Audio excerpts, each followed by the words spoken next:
Hello. Please let me introduce you to the Australian Financial Review's first panel discussion on the future of Australia's broadband requirements. I'd like to welcome three excellent guests today. We have Rob Kenny from Communications Chambers. He's a highly experienced executive who famously sent a correction notice to then Communications Minister Stephen Conroy about his internet demands. I found that very entertaining at the time. His research was also very important to the controversial cost-benefit analysis into the NBN. In particular, he believes that 50% of Australian households will not need more than 15 megabits per second for their connections in 2023, thanks to a range of different reasons. Internet compression is one of them. Our second guest is, of course, Rod Tucker from the University of Melbourne, very well known as an eminent supporter of fibre to the home that the National Broadband Network was under the Labor government. And last but not least at all is the very well-regarded telco executive Gary McLaren, who most recently acted as the Chief Technology Officer at NBN Co from 2009 until 2014. Gentlemen, can I please say thank you very much for joining us today. Thank you.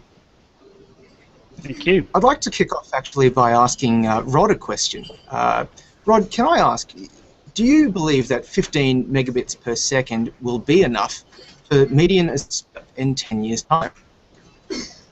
Well, it's very hard to predict the future. I'm sure Rob will agree with me. But if you look back over the past 10 years, an enormous amount has happened to the internet, and the number of applications that have grown in popularity and the amount of broadband, the number of broadband connections with increased speed has grown dramatically over the last 10 years. In fact, there's been something like a factor of 10 increase in broadband speeds in Australia in the last 10 years or so. 15 megabits per second in 2023, about 10 years from now, is only a slight increase from what we have already. And it seems to me that we're not going to see a sudden slowing down on the rate of increase of internet speed.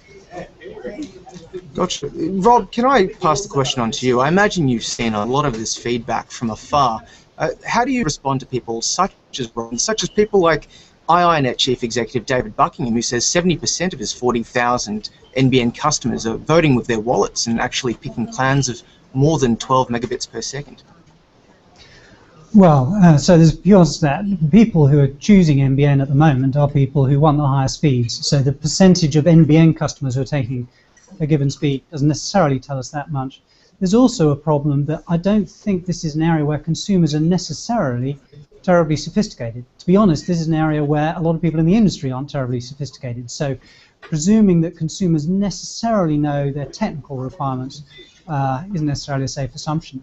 But let me give you a simple example as to why I think 15 megabits per second, which I recognize is a counterintuitive answer, but why it's not perhaps as surprising as it first looks. We talked about the importance of video compression. Video is one of the big drivers of traffic in particular, and to a lesser extent bandwidth. And that just means we're going to need less bandwidth as years go by, and 10 years hence we'll need dramatically less. So even 4K TV might need just 6 megabits per second by 2023. The other really important thing to remember is that the median household in Australia has 2 people in it. So if you imagine a household where 2 people simultaneously are both surfing the web and both watching an HD TV stream, they still need, likely, around about 10 megabits per second. So that's why you end up with these, I agree, sort of slightly counterintuitive numbers for speed. And obviously, larger households are going to need much more, and you need to build the network not for the median household, but for the larger household. But those median numbers have come up under a lot of scrutiny and question, but I still feel good about them.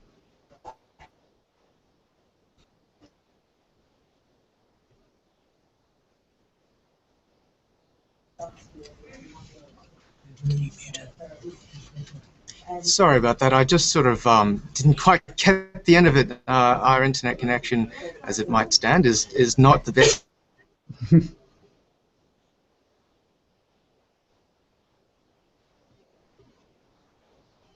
I'm afraid I can't hear you at all now.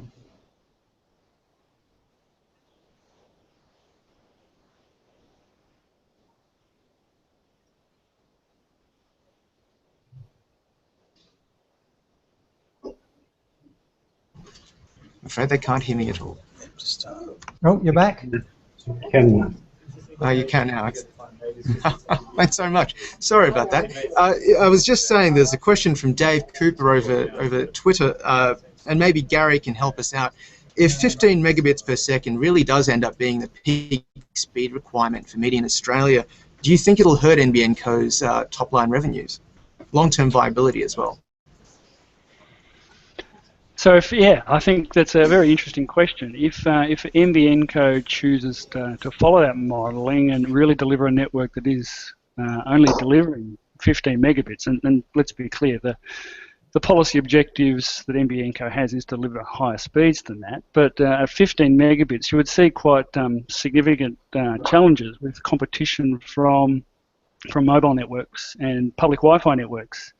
And those networks could, yes, seriously challenge the revenue of NBN Co. We've seen TPG also entering the market and using this as an opportunity to compete against the NBN. So I think at 15 megabits, you would see, particularly today's 4G LTE networks, being quite comparable and a competitive threat for NBN Co.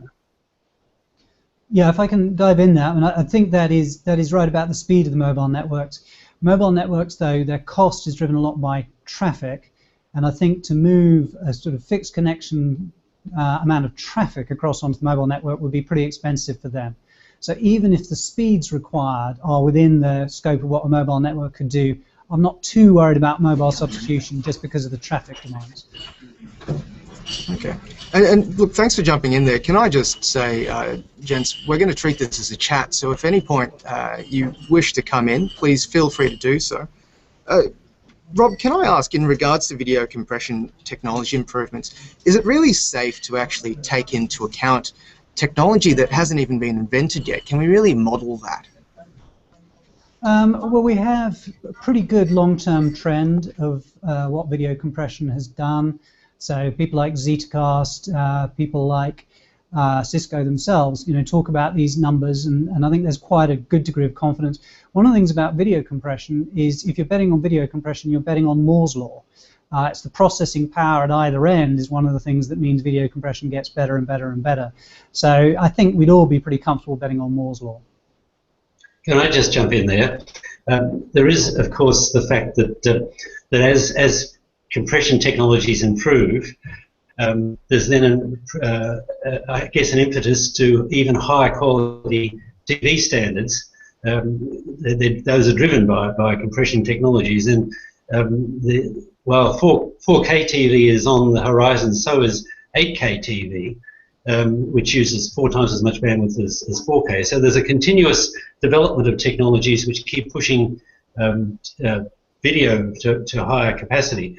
And in fact, the Japanese have announced that the Tokyo Olympics in 2020 will be broadcast in 8K TV. That's a technology which is not considered in the Vertigan report. And it could well be that the impetus given to 8K TV from the Tokyo Olympics could change things enormously by 2023. Yeah, so I'd agree with a lot of that. And certainly there is a trend to high definition, and we factored a lot of that into the model, increasing, largely an abandonment of SD within the scope of the model, and a big shift to HD, and a substantial minority doing 4K as well. So I completely agree there's that trend to higher quality. There is, however, quite a lot of doubt in the industry, and that, by industry I mean consumer electronics industry, about how widespread 4K TV is going to be, in part because for people with regular eyesight, it's actually quite hard to tell the difference. Unless you've got a really big TV that you're sitting pretty close to, you don't necessarily get a lot of benefit. And if that applies to 4K TV, it applies in triplicate to 8K TV. We've got far more pixels than the human eye can resolve. I mean, the bandwidth of the human eye is about 10 megabits per second. To the extent to which you're streaming much higher quality than the human eye can perceive, you're not actually going to be getting a lot of benefit from it.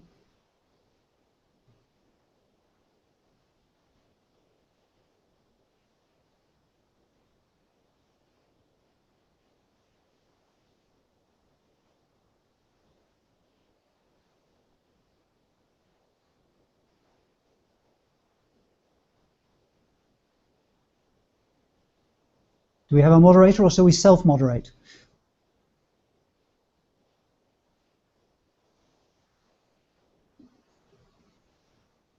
It seems